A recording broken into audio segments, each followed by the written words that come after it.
Record to the cloud. Let me just pause. Record. Good morning, everyone. In the interest of time and respect for those that jumped onto the call for the 10 o'clock start, I'm going to hand over to Melanie to welcome and open the meeting.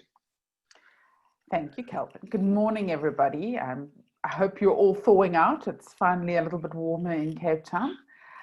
Thank you all so much for joining us, and special warm welcome to Sarai. We are so excited to have you here today, and we're looking really forward to your session, but there'll be a little bit more about that later. I just wanted to remind everybody of a few house rules. If you could mute your microphone and switch off your camera while the presentation is on. Please note that we don't do questions during the session. We will do a Q&A session towards the end.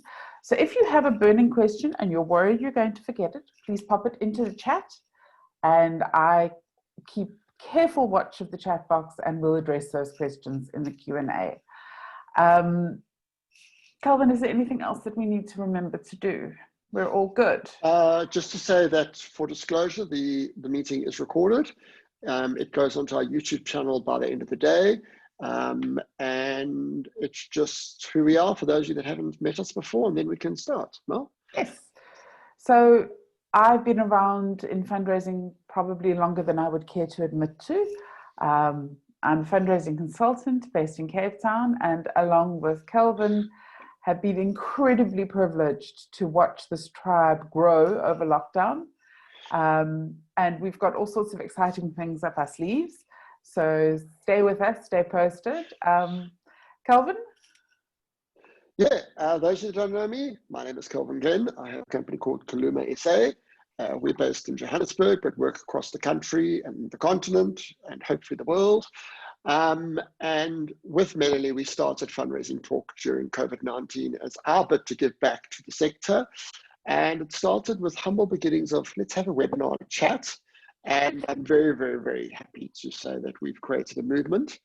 We have more than 150 people on our WhatsApp group, which is a channel where we communicate, share with each other as fundraisers, give tips, ideas, links for funding opportunities, ask each other questions, and then also we promote all of our events and other events that are relevant to the sector. So if you're not in our WhatsApp group, please get hold of either Mel or I, and we will gladly add you. We also have a YouTube channel, which is, the link is there. Otherwise, just search Kelvin Glenn or Fundraising Talk. And we upload all of our copies of our Fundraising Talk onto the YouTube channel. It's a free platform. If you're looking for resources, there's some great content there. Please go and utilize it. And the success of this is that we facilitate. We're not the experts. We're bringing our decades, let's just put it that way, of experience that Mel and I have together, and our knowledge and our network. And we really are excited that people within our own tribe are stepping up and saying, can I present something as we've got today? So we've got some really, really great stuff that we've had in the past from speakers and guests and ourselves, and we've got some really exciting stuff coming up in the near future. So please stay part of the tribe, but like any tribe, the more we all contribute, the more we all learn. So this has been a great movement, and we really are privileged to be able to be in this position to facilitate and disrupt our sector, because that's what we're trying to do. Think differently, work differently, and disrupt the status quo so that we can all do better. So without any further ado, I'm going to stop sharing. Sarai, if you can share your slides. And while Sarai's putting up her slides, just to thank her for putting up her hand and saying she would like to present on this platform. We really, really love the idea that our fellow colleagues can bring their experience and their wisdom and their expertise to the table. So I'm not going to hold it up. And just to welcome you, thank you so much for putting up your hand and sharing with us.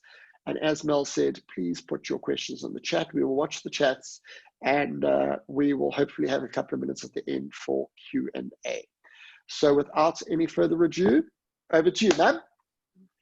Thank you. So good morning to everybody, and thank you for the chance to host this. So this would normally be an afternoon masterclass, but I'm going to try and dash through it in an hour this morning. And of course, I'm going to leave some time at the end for questions, because many of the questions that come up with high net worth individual fundraising and high value donor fundraising is inexperiential. And so I will be able to answer some of those questions, as will Mel and Kelvin and many others who are in this chat this morning. So it's a good learning opportunity for us to ask questions to be able to answer those together. This is a first-timers approach to major gift fundraising. So it's a very much the approach, it's the practice, but it's not the definitive and the only way. And the reason I say that is when you come to the end of this presentation, you'll see that there is a very specific approach that I've used and that I always do use. But in speaking to an investment banker last night, actually, when I was talking him through this, he was going, oh, the people I work with just don't have that much time. I just need to make the ask overtly. And so it's not that it's not the definitive, but it certainly has worked for me over the years. At the moment, I work at Common Goods as the head of fundraising, and we are an NGO with our annual income averaging about 30 million every year. We are a small team of fundraisers who are very passionate about what it is that we do. I've also worked for WWF Belgium and MSF Mexico. I did a tiny bit of work last year for MEDAIR.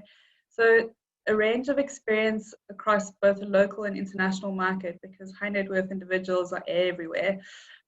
They might seem elusive, but they're everywhere. Let me jump into the presentation and just give you a bit of an introduction into how to approach fundraising for high value donors and how to understand if your organization is ready for it. So the basis of this presentation was a lot of stuff that I had learned via Tony Myers, who is worth following on LinkedIn if you don't already. And then I've married my own experience into this presentation so that you've got a sense of realistically how has it worked out. And I'm very happy to give examples as I go. But if you have specific questions, pop them in the chat, or let's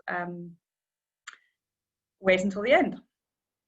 Cool. So I mean, for everybody that's on this platform, the step of cultivating in the donor cycle isn't an entirely new idea. We've got the identification, qualification, cultivation, solicitation, and stewardship. But in high value donor presentations or in engagements, this really has to be adhered to. So it's not just a concept that lives out there. This is something that really needs to be adhered to as a roadmap. So if we define identification, it's really finding out who those organizations, or rather individuals, are who are going to be good matches for your organization. As an example, it doesn't help to ask somebody for funding or to try to identify and cultivate a relationship with someone who only ever gives to penguins and you actually work in child welfare. There certainly isn't an obvious linkage, and when we get to how to define that list, you'll see why that becomes important. The qualification is really the process of reviewing and sorting out the names of potential supporters for your organization. So just as you go through the prospecting for corporates and you'll identify who would be the most likely to give and where you've got a match, it's the very similar process for high net worth individuals and high value donors. Cultivation. So this is really where the relationships come in. So it's interacting with and prospecting through various means of communication.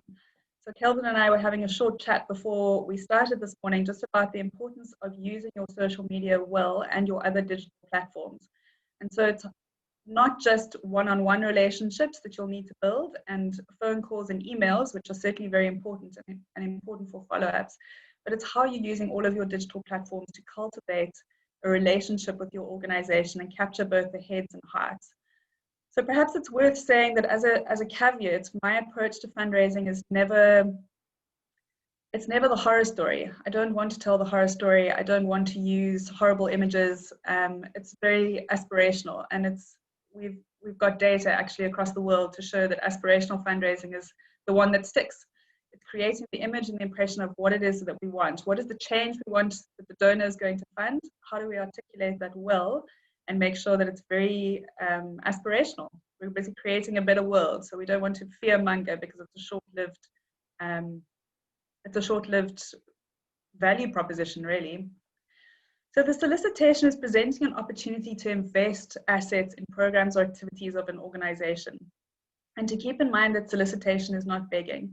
And I'm just going to pause here because I see very often in organizations this this tendency to see fundraising, or in charities, see fundraising and the money part of things as this kind of, it's dirty. We just do it because we have to, but we don't want to, because what we really want to do is this thing. To see that it's actually a really important part of what you do, and to potentially even think of it as the do-gooders of investment banking. You know, your job is to bridge the programmatic teams and the thematic experts in your organization, package and translate the knowledge of those teams into a way that's going to be palatable and acceptable and interesting for the donor. And then the solicitation is not begging, it's really important. For new fundraisers, there's sometimes a sense of, oh, I feel a little bit awkward asking for money, but you're not asking for yourself. You're asking for the change that your organization is bringing in the world and that you are individually contributing towards. So when you're doing it with integrity, and that's the kind of, if you're going to have some takeaways from this presentation, please remember that integrity is the kind of cornerstone. Make sure that you're doing it with integrity and that you're able to honor it well. So identification, of course, we're all familiar with. It's identifying and using donor information on what you have done with the money, how you've spent it, and what the difference the money has made, and stewardship, and taking care of the money. So the idea of stewardship is always very important, because you're wanting to ensure you have strong governance. Because remember, when you start, well, I mean, everybody knows this in fundraising, but essentially what's important is the integrity, because your reputation will be on the line. So making sure that you are able to steward the money well, you've got good governance in place, you're able to ask with it for integrity, because you know you're going to manage it well. And I don't mean 100% perfectly. Nobody is perfect. That's the point. It's progress over perfection. But we are aiming for 70, 80% of efficacy, and certainly 100% excellence in governance. So that's the donor cycle that we all understand now as a starting point. But if we had to define a major gift, we realize that it's not a specific amount of money, that major is defined by your organization. So, you know, a major gift for anyone is probably 20, 40, 30 million rand. But for some organizations, that's excessive, and they're never going to be able to use it well and to spend it. So major is defined by your organization. And another way of defining it is really that it's got a relatively significant impact. So it's not going to, you know, it's not the 100 rand that somebody gives you every month, which is going to help with cash flow, but it's going to have an impact. It's going to accelerate a change. It's going to enable a capital campaign. It's going to make a significant impact. It's normally a larger amount of money, and it can be transformational. It can change the game. So it might be the difference between working out of rabbit warren of offices somewhere and moving into a beautiful big building that's going to enable the work that you do to shine across the city. So calculating a major gift you can do in different ways. So here's just an example of one of the ways that you could, well, actually 2 ways that you could do that. So a charity that raises 950, looking at the different donors, looking at the top list of the donors and how much they're giving, what the average donor gives, and being able to define what then a major gift might be. So this is an exercise I won't pause on, because it's actually going to be individual to each of your organizations. And you will already have an idea of what a major gift is going to be for you. So in defining a high net worth individual, obviously this might well be for Americans of the 1 million assets, but in South African terms, it's anyone that has 10 million rands of disposable assets right now. That is your high net worth individual. But the important thing to consider is, are you ready? I mean, I love major gift fundraising. I think it's super fun. If you're a bit of an adrenaline junkie, this is the place to play. But it really is about relationships, and it's about connecting authentically with an individual or an organization, because you've got a shared vision and values, and how you position and sell that is going to be really important. So understanding if you're ready for it as an organization is important, because you don't want to stuff this up. You don't want to get a bad reputation for mismanagement or governance when you've gotten a major gift, because people talk and the truth will out. So the things you'll need to look at is institutional leadership, and I'll take you through each of these in a series of slides. But essentially what you would want to do, if you take the time to rewatch this presentation and to do this exercise, is to take your leadership team and your board and some of the more important program people, kind of, you know, in the greater scheme of things, into a room and get them to rank where they think you are on each of these areas. And then it'll give you a very good roadmap of what you need to improve before you get to the point of fundraising for a major gift. So strong institutional leadership. Do you have strong board and volunteers, a CEO or a vice president, and development office and program staff? I mean, do you have people in place that are able to look after the key areas of leadership that your organization needs into the future, which speaks to resilience? Because remember, a major gift is going to change the dial, and if you as an investor are making a major investment, you are wanting to know that there's leadership in place to manage and steward the funds well. Major philanthropic culture. I mean, are you existing in an ecosystem where people are giving time, where there is talent, and where the gifts are treasured?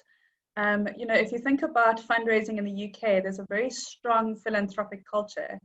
It's a very business as usual kind of practice to give to charities, and there's a very strong charity sector. I mean, some of the causes that I came across recently, I just thought, oh my word, in South Africa we would never even consider that. We've got such big fish to fry, but this is a real thing. And so I think it's important to consider in South Africa we have a slightly less mature philanthropic culture, but what we do have is an absolute hunger and creativity for income generation and earned income and social enterprises. And kind of in many ways we're leapfrogging, and we've got this exciting ability to be able to try and generate income. But certainly working with donors who are used to giving and contributing is going to stand you in good stead, but needs to be taken into account. Do you have a strong public image? So really, if you think about branding, and this is a really good point that Kelvin always makes, is the importance of your brand and brand identification, keeping it simple. The Red Cross has got the most recognizable brand out of any charity in the world. If you see that Red Cross anywhere, you know exactly who it is that's operating.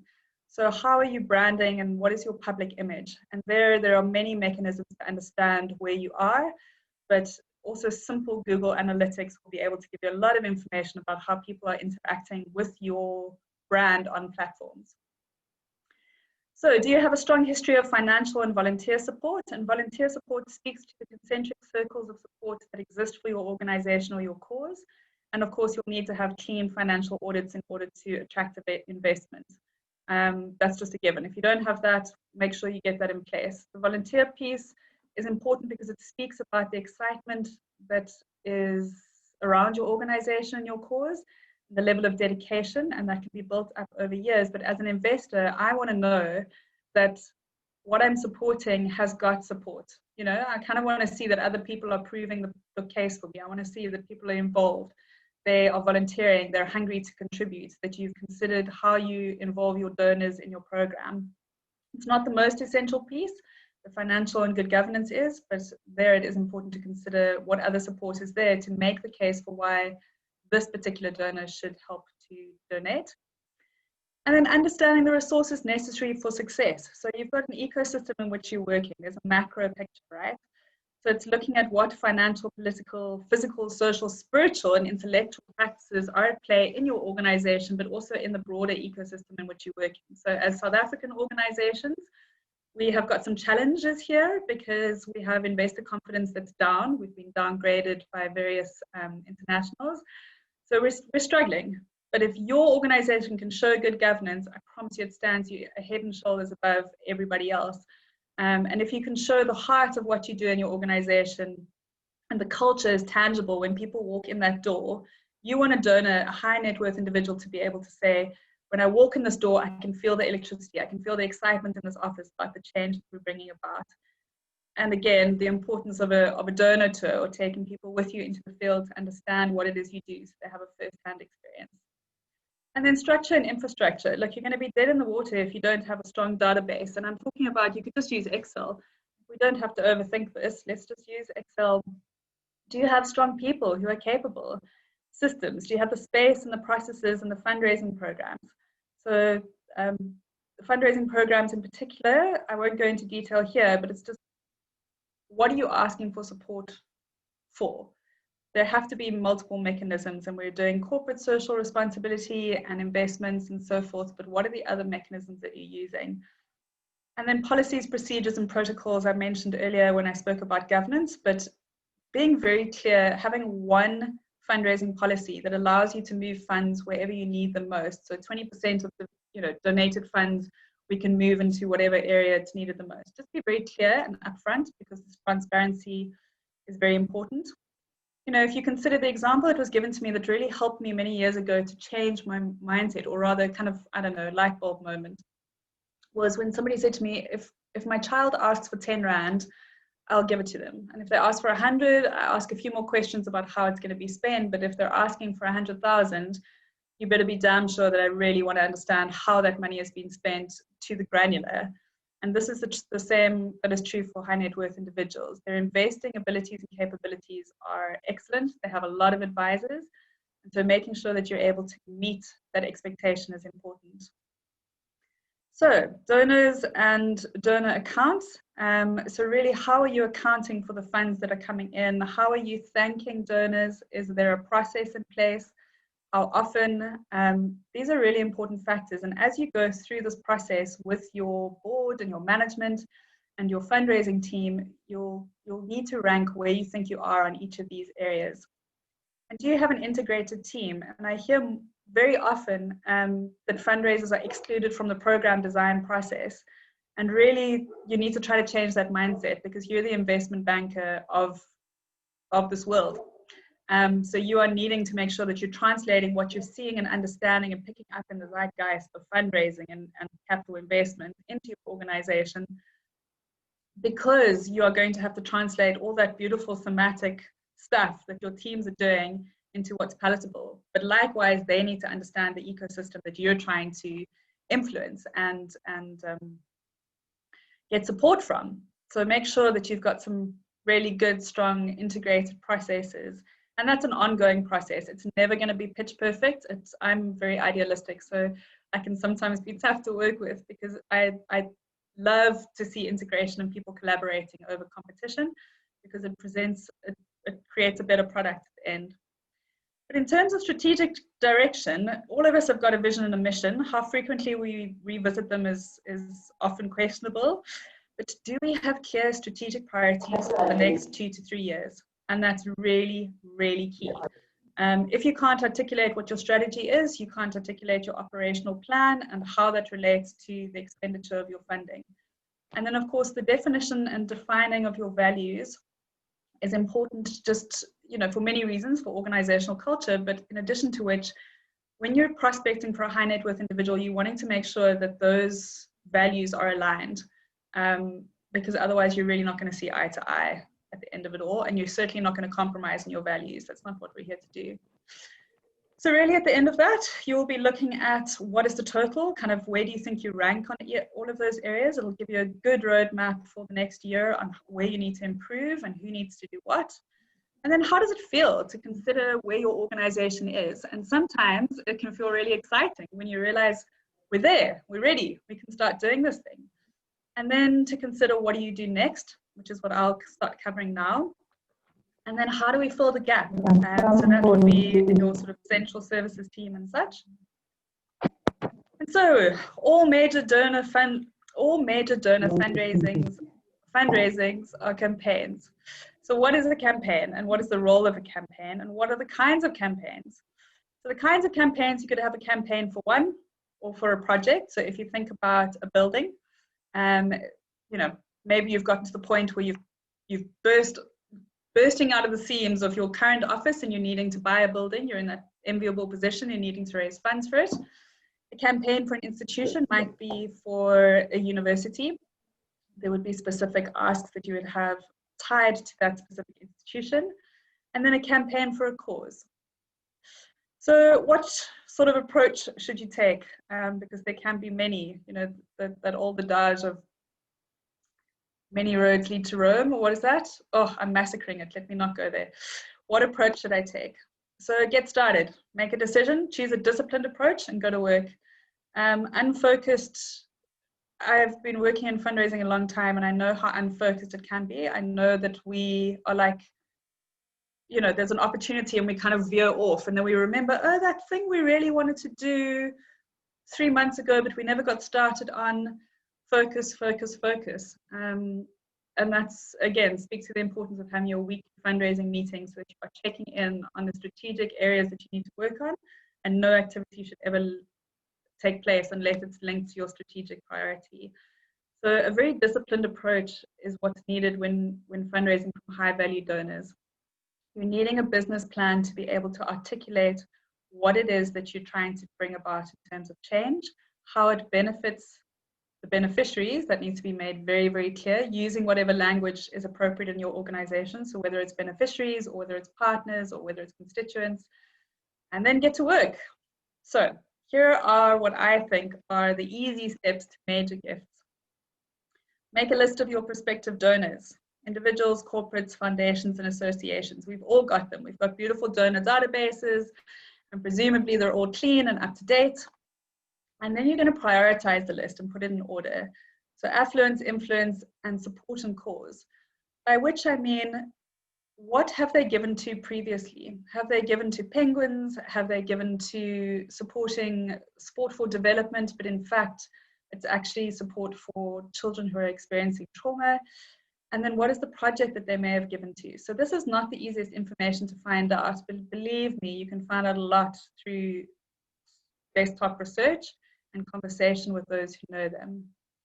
And then you're going to look at qualifying the individual. So do your research, find out what you think they're worth and where are their assets sitting at the time. Also not easy information to find out, but you just need to have a sense. You don't have to be 100% accurate, but it's like, they're a high net worth individual. What do we know about high net worth individuals? They will have a diversified portfolio. They've probably got investments in capital markets internationally. They will have some cash in South Africa at the moment because of COVID. If they have got cash in South Africa, they've probably moved a lot of it into diverse markets because the international indices are performing at slightly below what they were at the beginning of COVID. They've recovered nicely. So just thinking a little bit about where are their investments, what have their investments been, finding out who they are, and then that starts to inform what you think you can ask them for. So remember, you're not going to approach this without having a very clear idea in mind of what you want to make an ask for. So, you know, if it's a high net worth individual, and I must just watch the time, it's a high net worth individual who's got 10 million Rand in assets, certainly asking them for 10 million is probably not going to be your best way forward. But asking them for 500,000 as a starting point or $1 million is certainly going to be much more in line with what they might be able to give. So it's going to be important to make sure that you're aware of maybe what they've given previously. It's one way to go about it.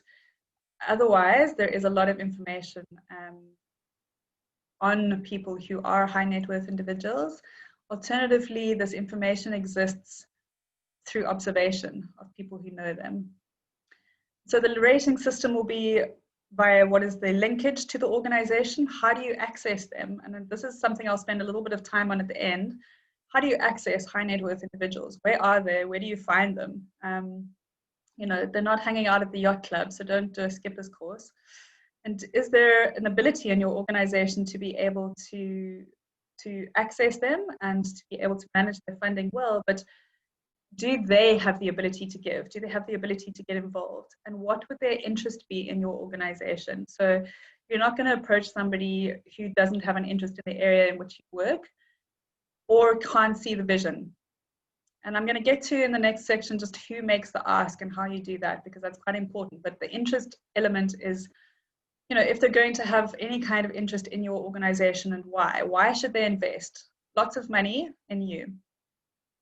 So cultivate donors with an outcome in mind. And that's what I was speaking about earlier with a business plan, is very much making the case for this is the program or the problem that we've got. This is what we're trying to solve. And this is what it will mean in terms of change. Never forget to make that linkage, because otherwise it just becomes an investment in you, and you only exist to serve donors. So make sure that you're making that linkage very clear of this is what it will mean. If we have a building, in the first year, 7,000 people will come through the doors. This is how they will come through the doors and why, and this is what it will mean in years to come. So try to make the case as compelling as you possibly can. And remember too, I think we've all done fundraising long enough to remember that it needs to be urgent and compelling. And so try to keep that in mind when you create the business plan. And this is like hen's teeth. It's so hard sometimes to peg down your leadership and your finance manager and put together a good plan and come up with a plan before it all falls apart because you've gotten pulled into writing a proposal for something. It's actually just stay focused and stay with it. And you could very well just choose to try and do this with 2 or 3 donors and kind of test the waters and see how that goes. Or you could jump in whole hog and have a list of 10 and just go completely for it. So the cultivation plan I've spoken about a little bit earlier is really to do your research and build the donor profile and understand who they are and what they're about. You'll be needing to establish a rating for the prospects, determine the values of the person and find out who they know and who knows them.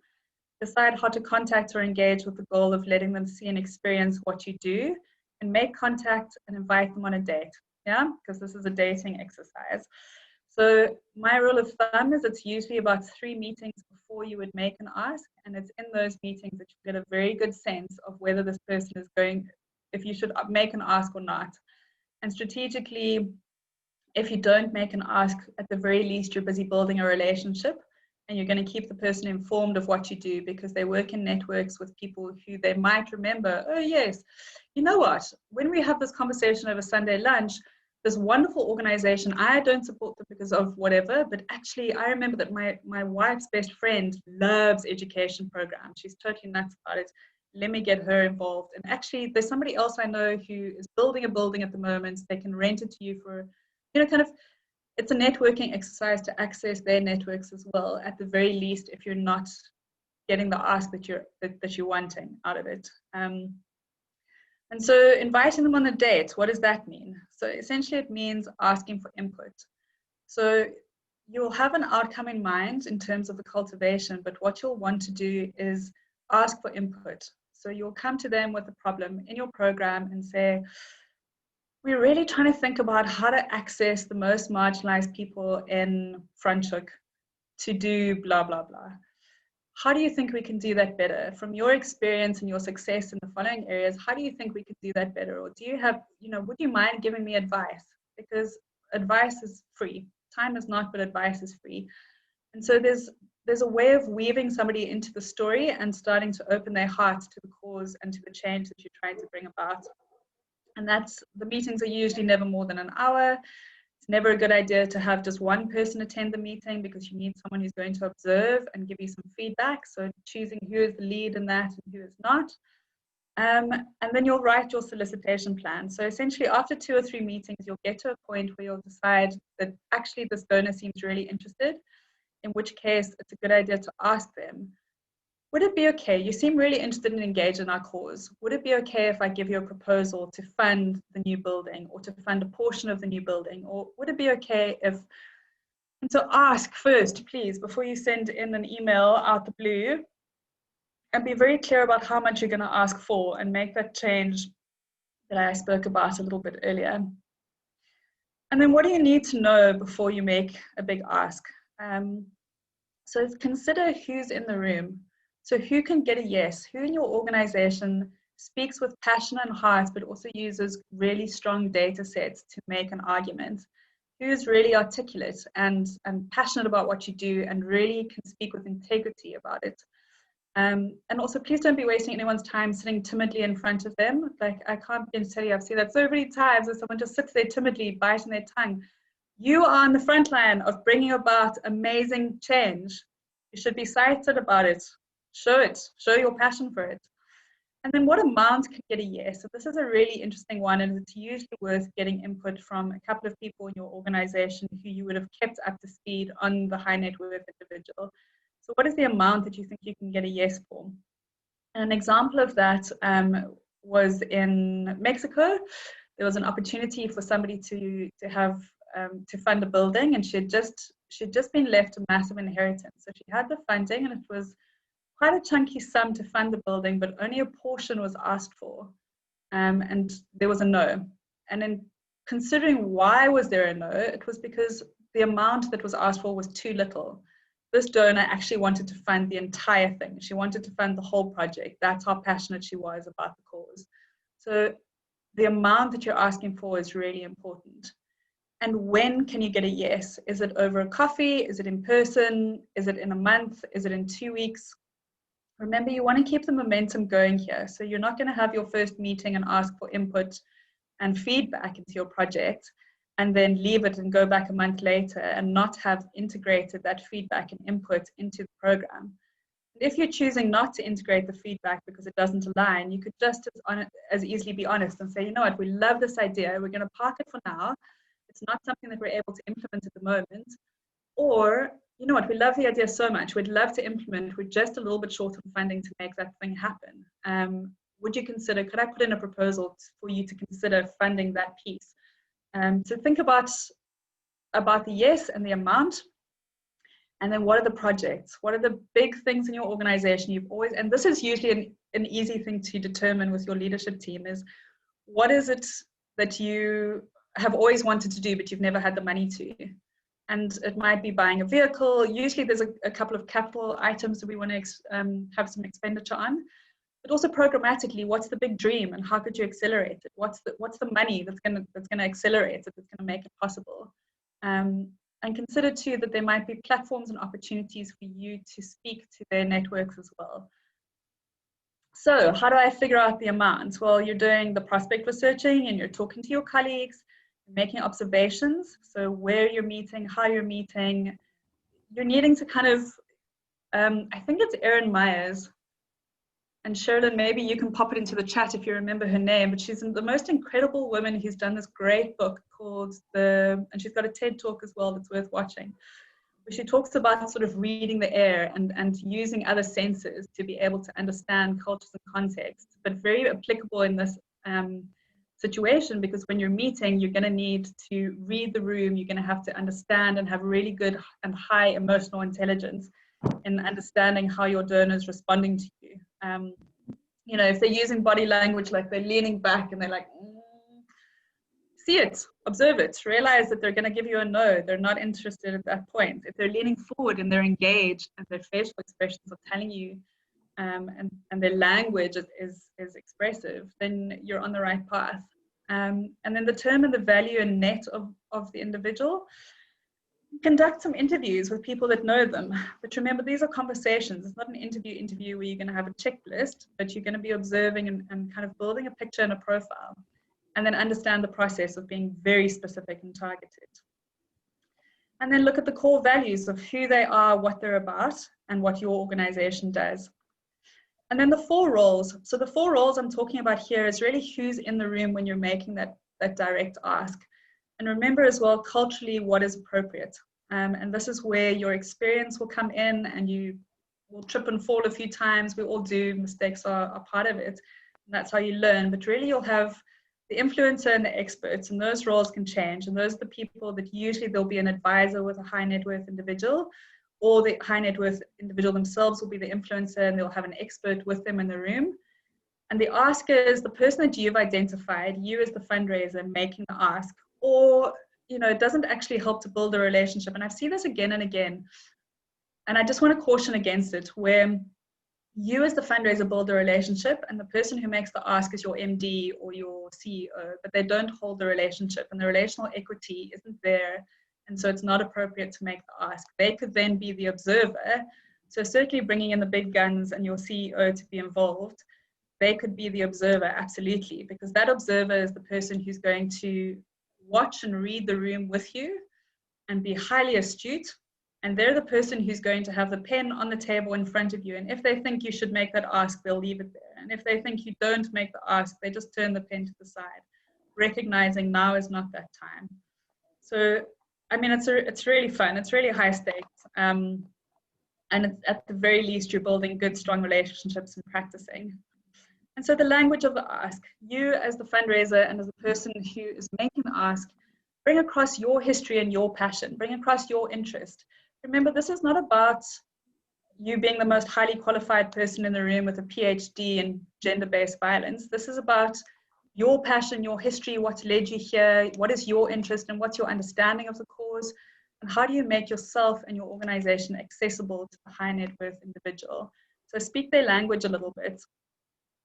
And then things like, would you consider a gift for, and state the specific amounts of money. And don't choke on your words. And if somebody offers you a cup of tea when you go and visit, always say yes, because it gives you more time to hang out with them and get to know them and connect authentically. And believe me, in fact, it was interesting. I read a book the other day that said that A smile is the one thing we cannot fake on our face. Like, you can fake other emotions, but a smile you can't fake. And so people can see when it's real or not. So try and connect authentically and find the humanity that you're connecting with a high net worth individual, because they've got tons of money and resources that you need, but they're also just human.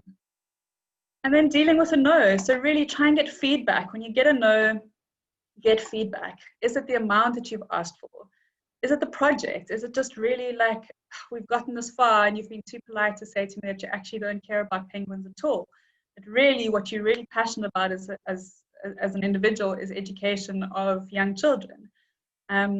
Is it the NGO itself? Like, try and elicit some kind of response there. Is it the branding and the positioning? Is it that you've accepted money from a cause, from an organization that they feel is less notable and they don't want to be associated with? Remember, there's a lot of reputational risk. And is it the timing? Have you just asked at entirely the wrong time? And then is it you? So is it some, were you the wrong person to be making that ask? Did they feel insulted that you had done it and they wanted the chair of the board? Or, was it the CEO who asked and they felt like they'd built a relationship with you, and so why were you making the ask? So these are some of the things that you'll consider when dealing with a no. And so take it on the chin, take it as a learning experience. It's not personal. We're all just learning, we're all just human, we're all trying to do the best for the causes that we support. So closing is all about the stewardship. So once you've had that yes, and you've got the commitment in writing and the money's landed in your bank account, it's about excellent stewardship and the governance. And then it's to ask the question, how frequently do you need feedback and advice? Would you love to come in? We would love to host you in our building once we've moved in and have an opening ceremony. Or, it's really important. There's no rule of thumb with a high net worth individual. Many like to stay anonymous because otherwise they do get inundated with lots and lots of questions and people asking for money. But many of them do like recognition. And so do they need a plaque on the building? Do they need, it is plaque. Do they need a plaque on the building? What is it that's meaningful for them? What's the meaningful engagement to them? Because they've made a meaningful donation. What do you need to do to ensure that you're honoring that meaningful donation? So then you go back to work, making your list of individuals and corporates and foundations and starting all over again and prospecting and keeping that list alive and keeping the energy and the momentum alive for high valued donor fundraising. And the reason I feel like this is really important at the moment in the time of COVID is that you could broaden your criteria for your ask, and that ask could be, I realize I haven't given you any examples as we go, but this ask that you are making could very well be for a very specific cause, as I've said. So a business plan for a building, for a project or campaign within your organization, for the rollout of antiretrovirals in rural villages in Lesotho, whatever it might be. But now is also a special time in the world where people are feeling that they can make a difference and they're wanting to make a difference. And we're seeing year on year trends in the UK and the US where we're seeing individuals and high net worth individuals giving. And the Nedbank Giving Report in South Africa showed that high net worth individuals don't have a strategy in their giving. So you get to influence their strategy in giving. You get to help direct where that money goes to make a difference in our country.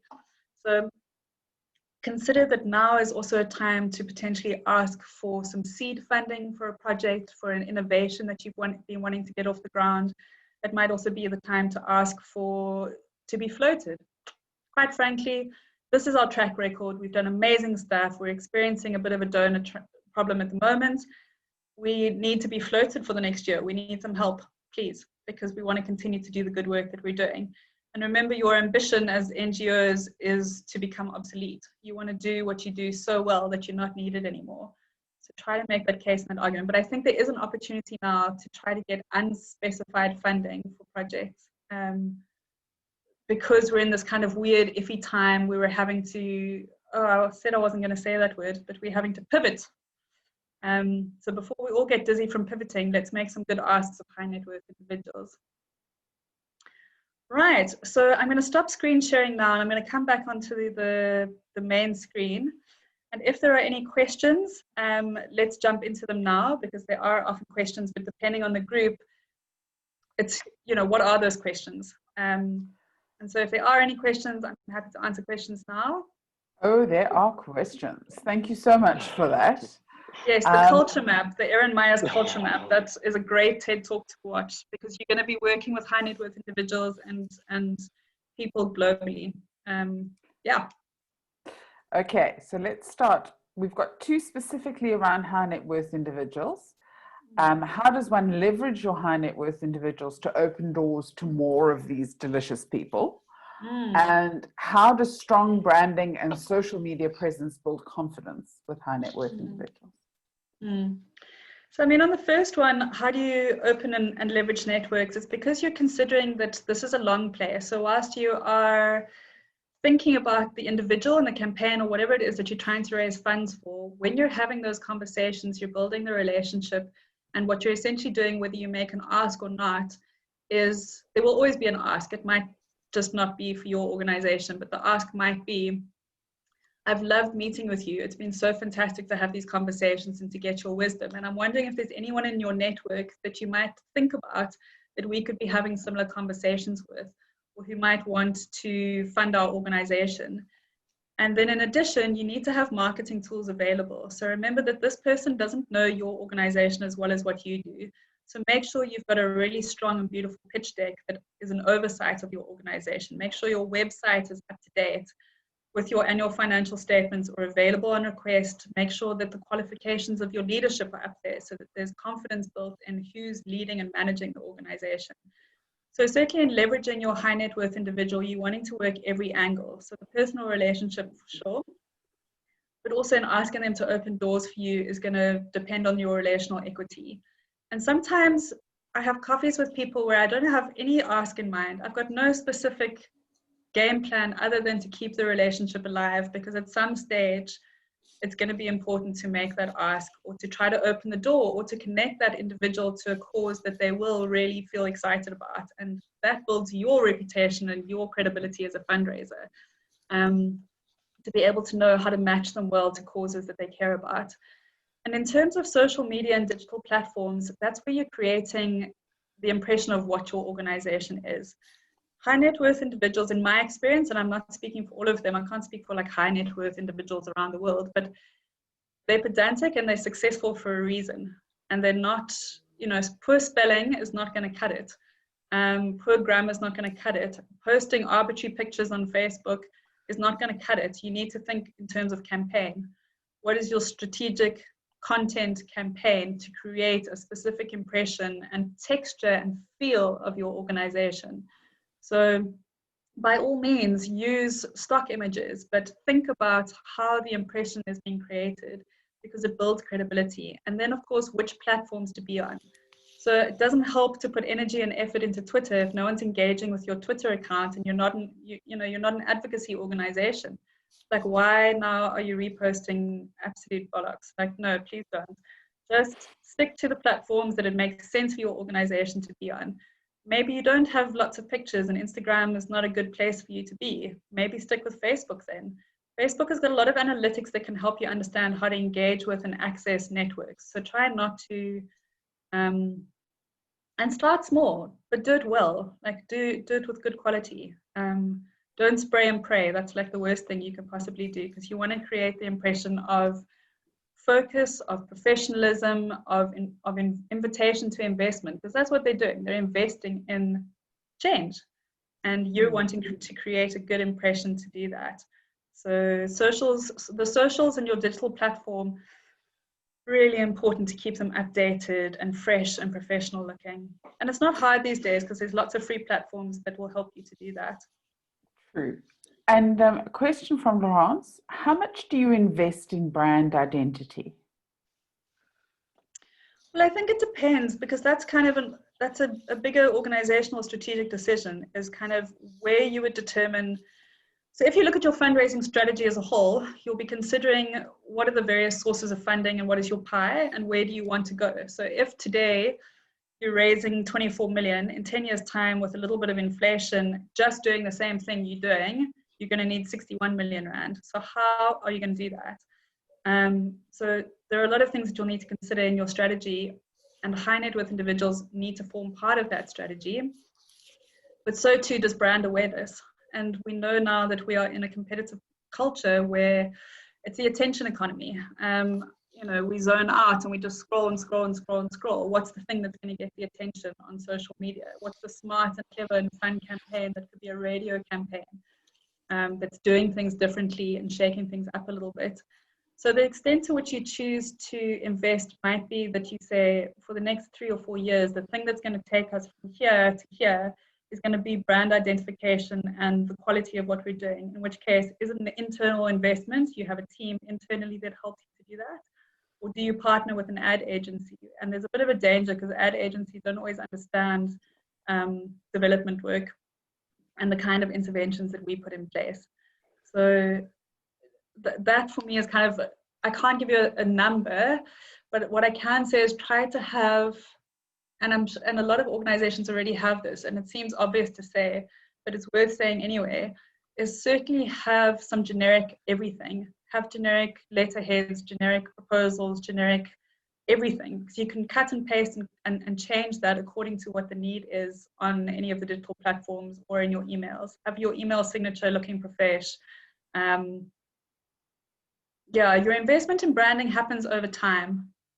So there might be an outset that's needed to kind of accelerate where you are if you're really weak on brand. You might choose to do a focus group where you kind of look at other organizations that are similar and see how well recognized you are or whether people engage or know who you are. And then does it make sense? Because geographically, you know, if you're working geographically, do you want brand recognition geographically or do you want it across the country? Do you want to lead in that area? It's kind of part of a broader strategic conversation, I think. Definitely.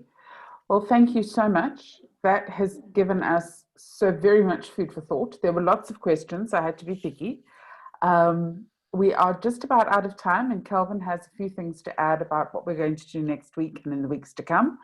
So I'm going to very quickly say thank you so much. I think everybody has learned lots. I hope that you have made notes, that you're going to come back to the recording, because I think there was lots of gold in that presentation. Kelvin, over to you. Thank you so much, Melanie.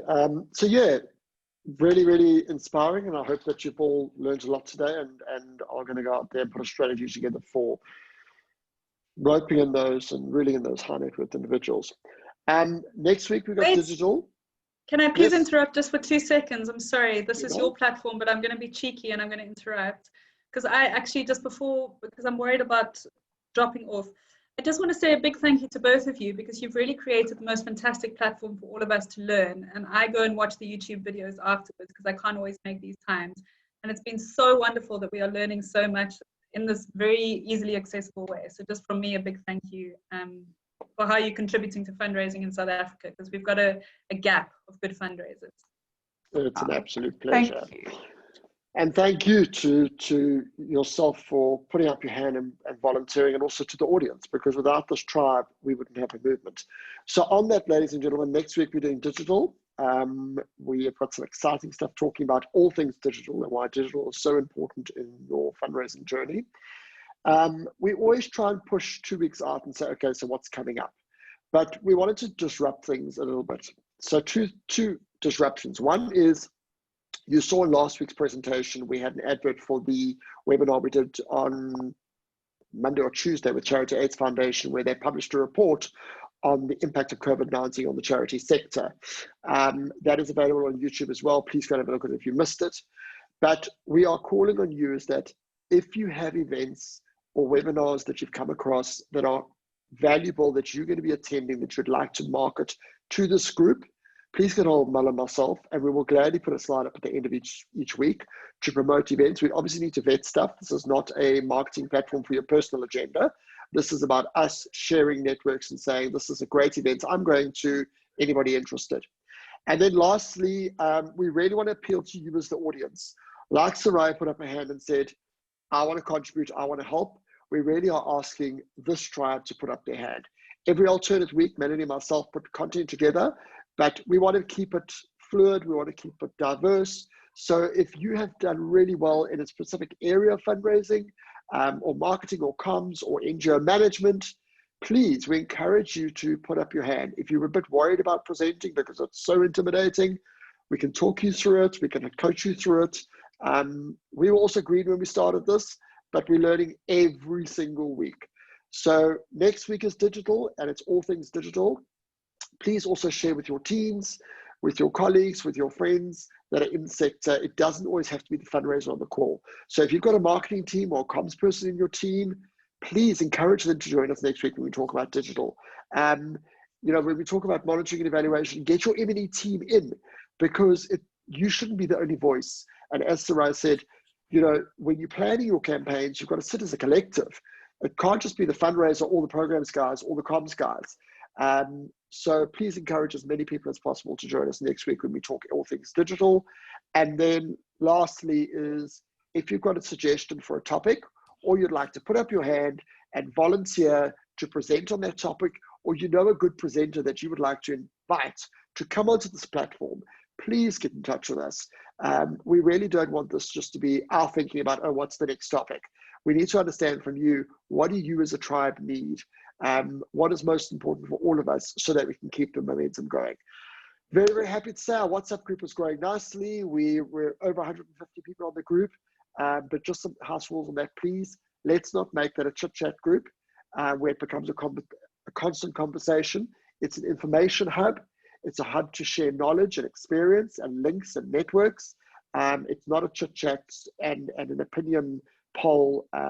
So please just be disciplined. Otherwise, we will have to start pushing people into their corners.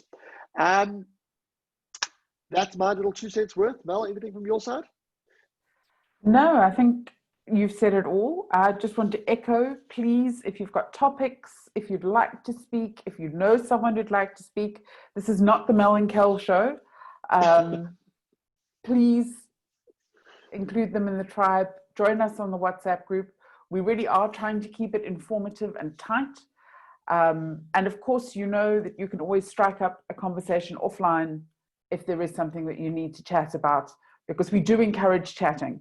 That's how we support each other, just not necessarily on that WhatsApp line. But guys, stay safe, stay warm, have a great week, great weekend. We'll see you next week. Cheers, everyone. Bye-bye. Remember to watch the YouTube video. Take care.